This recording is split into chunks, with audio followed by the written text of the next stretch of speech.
It's usual to feel a little bit nervous when thinking about approaching a neighbour, but it is important to also realise that if you have a problem, you're not going to be able to solve it until you do. So it's very important to actually make that initial step, and you have to realise that once you do, things will get better. So the initial step is to actually go and knock on that door or put in that note in that letterbox. So if you are feeling anxious, just be aware that it is completely normal, but you've got to remember that if you've got a resolved, then that's the bigger picture. So keep that in mind when you're approaching your neighbour. If you feel anxious to go and talk to your neighbour, there are a few options that you do have.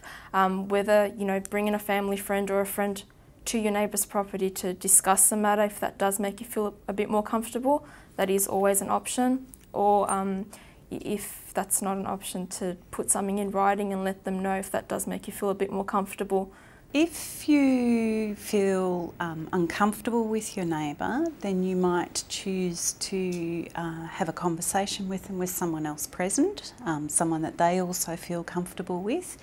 If you feel scared or very frightened of your neighbour, then you might choose to have a problem-solving conversation or something like a mediation at a very neutral site, like the Dispute Settlement Centre, or with a mediator at another site or another centre, so that people can feel safe with each other in that conversation.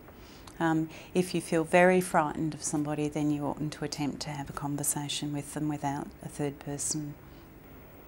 Difficult people in life are prevalent and frequent, so developing your skills in any circumstance is required, let alone when you want to approach them in regards to offence.